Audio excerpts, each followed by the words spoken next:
Hi, everyone. Hi, Simon. Hello, hi. Hello to everyone who's watching. This is our second live on LinkedIn, and today we'll be discussing one of the topics that I think concerns the global construction market very much in those times of uncertainty, of crisis. Topic for this edition of our discourse will be how we can reduce the risks in the global construction market through process optimizations. And our key speaker is, of course, our company CEO and co founder, Simon Dilas, who has a very, very long, as I may say, Simon, expertise, years of expertise in the construction industry from various viewpoints, as an architect, as a lecturer, as a construction project manager, etc., Yeah. etc. So basically, your insight is very, very um, up to date, so to say, and very in depth. I will hand the mic over to you right now, and I hope everyone who's watching will be enjoying this discourse. And please feel free to join the conversation. Just drop us a note in the chat, and Simon and I will try to get back to it after the speech is over. Well, thanks, Nana, for the introduction. Actually, it all goes back to a conversation we had recently. I think I Yeah, told you about this newspaper article I read, but we have price increases in yeah, Germany, 20% or something. yeah, And I mean, this is incredible. And it's not yeah, only in Germany, it's a worldwide phenomenon. absolutely. So it really, yeah, triggered a little bit of thinking for me. So what can we do Mm, to deal with this crisis? I mean, yeah, there are always two options. You can just complain or which is what a do lot of something, people are try to doing. do something with it. And as you know, I'm always a fan of doing Yeah, something. yeah, So there are already enough people complaining in this world. yeah. So So, um, the you mentioned cost increases. mm, Um, Start me out by basically walking us through how it will affect the entire process. yes. Yeah, actually, that's a very good question because cost increase by itself is no risk yet. It always triggers something. Yeah. It's always triggers something, yeah. Mhm. And so when I worked as a client rep, I always had this rule of thumb of 10% of the project budget is a Mhm. reserve. So Mhm. for change orders and so on. This was for yeah, new construction. If it Mhm. was a reconstruction or rebuilding something, it was 20%. Okay. So basically now when the cost increase is already 20%, Mhm. all this reserve is gone. Yeah. And so it has an impact on the on cost overruns in the budget. Mhm. Mhm. So what is the choice of the client? He could stop the project, put it on hold, Which is happening actually a lot in the which global market. yes, Yeah. exactly. But it costs money as well. You can't stop a Absolutely. contract like that. I mean, Yeah. So, you so signed a Simon, deal. the specifically Yeah. the risks. What So exactly are, because when we hear risks, it's always something, let's say, abstract or something general. But specifically in this area, what are really the risks yes. So basically coming up as we speak? number one, the client's budget Hmm. is over. Yeah, So it could mean for the client he can't pay his bills anymore. yeah. Company has to close down. So Hmm. it can have a huge impact, Hmm. or a project is not feasible anymore, Yeah, with economic impact as well. yeah. Whereas, yeah, I think this is one big one. And when we have the political risk as well, I mean, Hmm. construction industry is responsible for almost 10% of the GDP Yeah. in the country. So what happens if construction activity is going down, and we already see this in terms of building permit. So, So you've mentioned both the political and, of course, the economic side. Um, let's dig a little bit deeper onto the project level. How do we have to deal with the risks that you touched just a little bit earlier? How practically, how is the industry supposed to react, or what is to be done? okay. Yeah, I guess for this we have to dig even deeper. Yeah. So we have to look at what's the status of the project. Mm-hmm. So if the general contractor or the construction companies are already on board or construction started, Yeah. it's a completely different situation than when you're at the beginning of the project, just Mm-hmm. doing some feasibility or some planning. Yeah. So yeah, look at this construction. When the construction company is on board, Mm-hmm. as a client, basically you're screwed. So,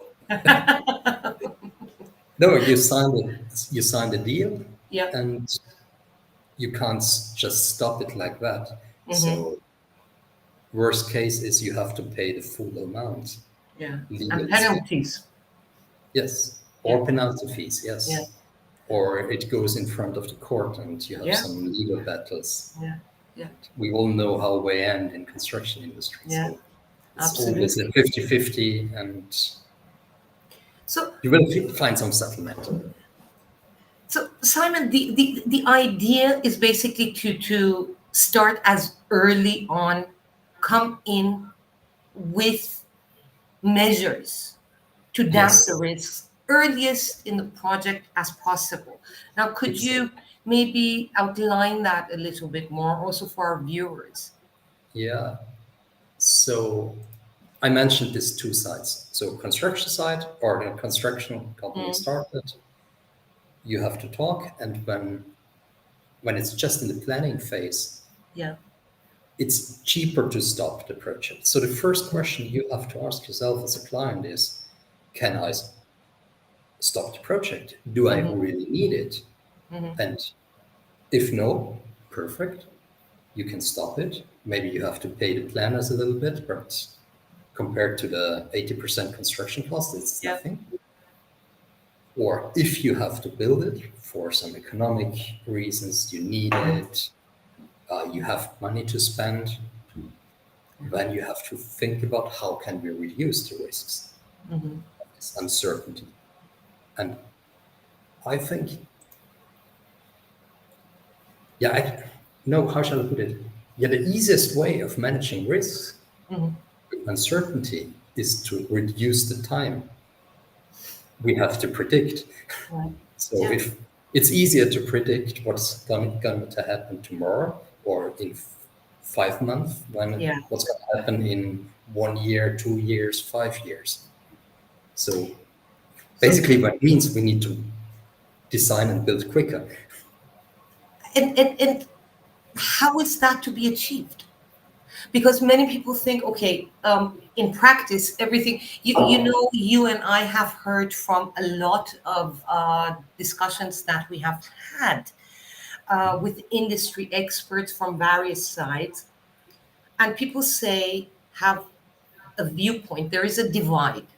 Many people are already uh, implementing what you're saying, but the objection comes also from a very loud cry of the industry saying, in theory,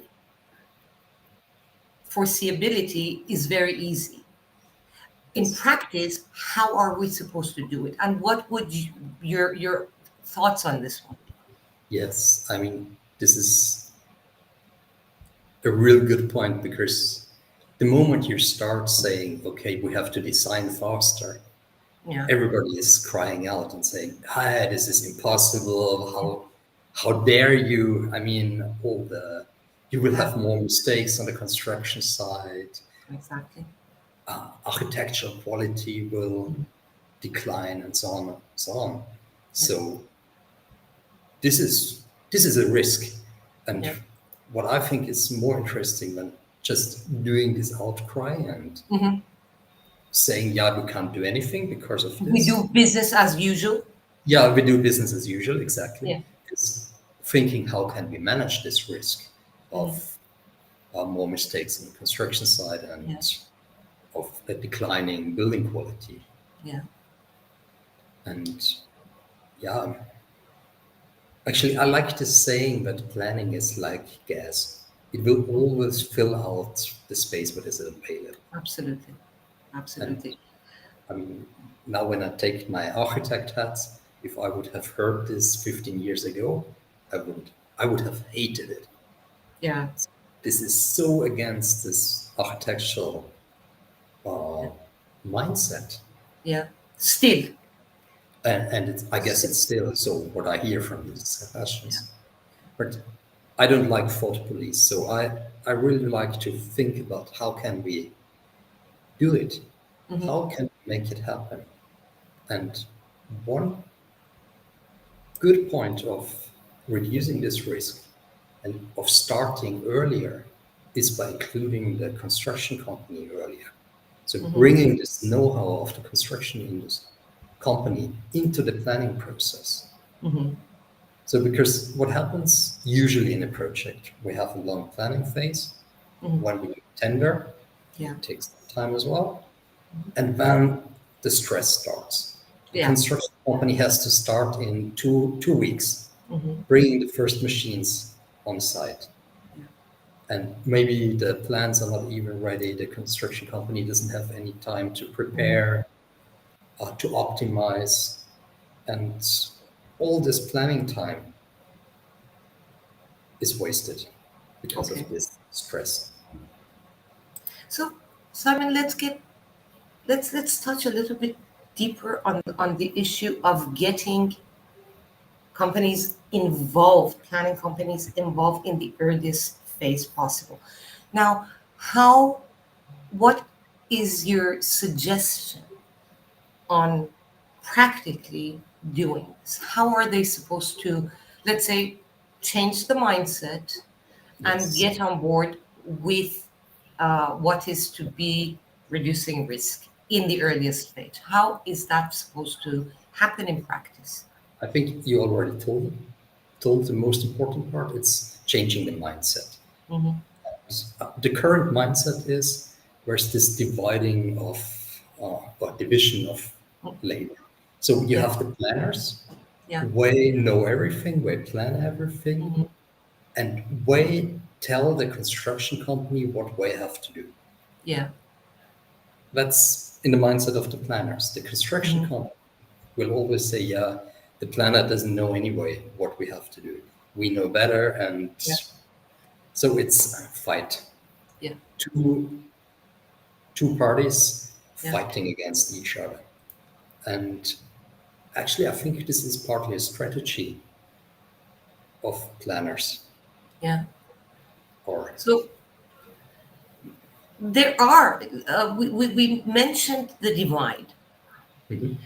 And what's you also touched a little bit on the subject already that everyone says no, you don't have an idea. What is the argument currently for bringing companies earliest on board? Um, Mhm. what speaks against it in the current market? So the big fear is what the market is not playing anymore. Hmm. So, but the client is paying too much Okay. when the company is, yeah, when the project is not really defined and the Yeah. company is on board already. But this is something you can manage. How? So how What? here? Um, the easiest thing is you have to be quicker in defining the project and the scope Hmm. of the project. Hmm. And I think the way to go is like you do pre-assembly on the construction side, to Yeah. do pre-design. So to not invent everything from scratch in every Yeah. project, but to have a stable foundation Hmm. that you adapt.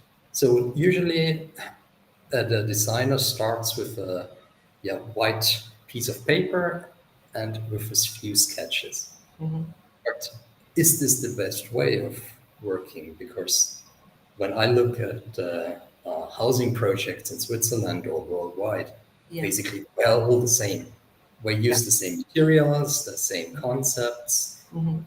And so it's 80% standard and 20% adaptation to this Okay. specific project. But the planning process is looking at it like it's 100% Mhm. yeah, a unique project.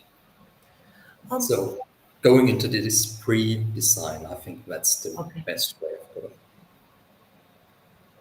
Um, let's say you mentioned getting everyone involved earliest, and you also touched the point on how to do it. Um, how for the foreseeable future, how uh, do you see the trend going? Will this be something that will be able to achieve in, let's say, a fast pace, or will this take years to come for the industry mindset to change? Or because we're talking about crisis, we're talking about budgets explosion. These are critical factors, and money is always a critical factor on all ends. Do you see the industry really waking up to the idea and realizing that there are optimization methods and processes out there that they have to implement? I see more and more people going into this direction, yes, Mhm. especially driven by prefabrication companies, Yeah. where, yes, all the timber construction Hmm. companies way go into this direction and Hmm. way are very aware of it Hmm. and really try to get into the projects early on, bring their optimizations Hmm. into the project. And actually, so it, crisis is it's an accelerator for this Yeah. development. And there's another good good opportunity that arises when the construction company comes in earlier.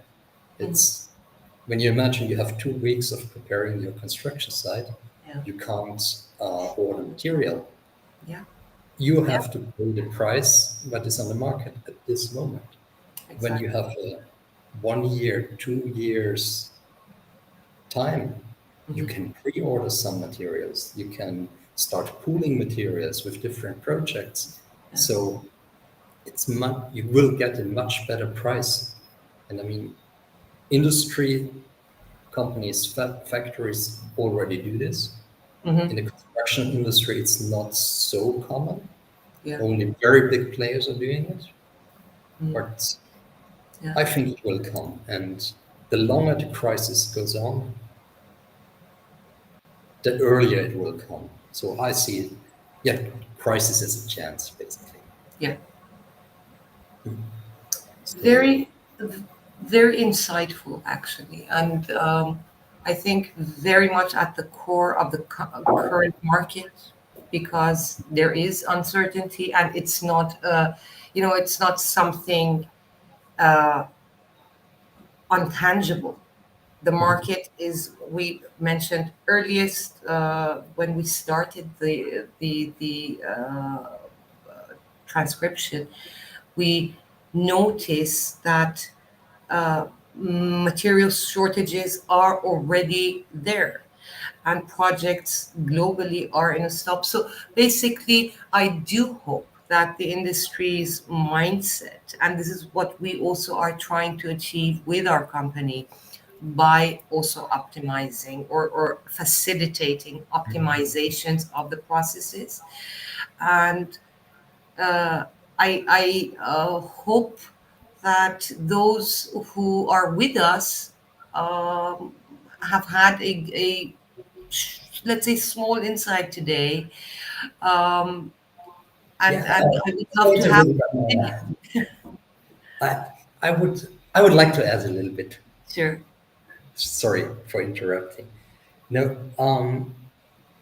this bringing in the construction company early on, this is or predefining projects. This is such a new uncommon thought.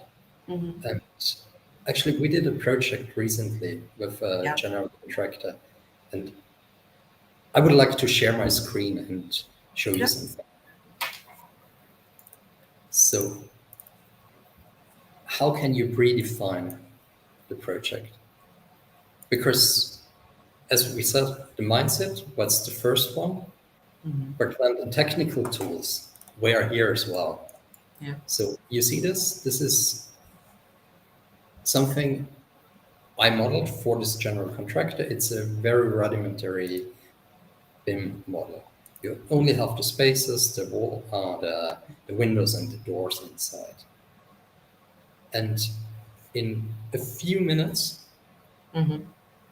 we are able to do something like that.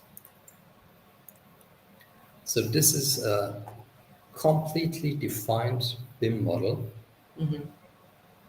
with all the qualities. Yeah. And this is something that would enable companies to get a rudimentary design, as you saw, just the spaces, the windows and the doors. And actually, windows and doors, you could even calculate the quantities like that. You don't need the geometry for it. Then you can generate this and enrich it with these predefined qualities, and Yeah. you have a defined project, so you know different wall qualities, you know Mm-hmm. uh, whereas which kind of wall surface material. You have different cost structures, and all this because you did predefine it. And let me show you the last thing. Oh, here we go. So this kind of predefined building system, or I like to call it predefined Yeah. building DNA, Yes. is quite simple. So you have to define what is in the spaces. So the Mm-hmm. flooring material, the ceiling material, and so on. And this is can be predefined. And for cost calculation, it's more important that you did calculate something. Yeah. If this is carpet or Yeah. parquet, doesn't Yeah. matter so much. You can predefine separations, so concrete, all the walls, all the ceilings. You can predefine the connections, so the doors and the windows. Mm-hmm. And you can predefine the rule sets, how it all plays together. So, Mm-hmm. for example, this is a rule set saying, okay, you have the staircase, around the staircase, you have a concrete wall. And the time saved, Yeah, you it's know. gigantic. When Yeah. you, this is information you have after, I don't know, 6 months of planning. Mm-hmm. And if you pre-design it Mm-hmm. and apply it automatically to your preliminary Yeah. design that can look like that, you can have this kind of information in just 3, 4, 5 minutes. Exactly. So, Which is the our usual standard time that we have actually also for abstract and the let's say I don't want to jump in, but I always hear the from our users. I always really hear the uh, value uh, of saving time for them with this process, and this is time is money, yeah, in every industry. Um, the mindset, I think, will be our biggest hurdle, yes, absolutely. but the industry is also paving the way, I think, Yes. as And we there are see. a lot of companies working in this way, and I hope Yes, this webinar is yes, going in this direction as well. yes, One absolutely. after the other, and Yeah, slowly the ocean is filling up. yeah, yeah, absolutely, absolutely. um We would definitely like to hear your comments, your insights, your ideas as well. If you want, well, please just feel free to drop us a note in the chat, and we will discuss it. Okay. Also, later on, if it's not in our live event, please feel free after you also see this on uh, the LinkedIn page, just drop us a note. There is also the link to our website. Our Simon's connection details are there as well. Just share your ideas, and we also are. The good thing is we also are always looking for industry feedback in order to optimize, even more. And this would be, of course, something that we would appreciate very much. Yeah, and I love these conversations. Yeah. It's the only way how we can get better as an industry. We have to share our knowledge and Yeah. And the key to success, not just in our industry, is always communication. And this is, and yeah, there are different tools of communication, be it digital tools, be it in-person tools. So, communication is key, and I think that will also be a key factor in achieving all that you've said. definitely, definitely. So I see we don't have any There are messages. no open questions so So far, but as mentioned, please feel free to join the conversation afterwards. Also, drop us a line, drop us a note. The company homepage is on our LinkedIn page, and we would love to hear from you. Um, yes, for now, perfect. So thank you, Nana, for the thank you for your time. organization. And Thank you for your insight, and looking forward to the next one of our series. Have a good day. goodbye. Bye bye.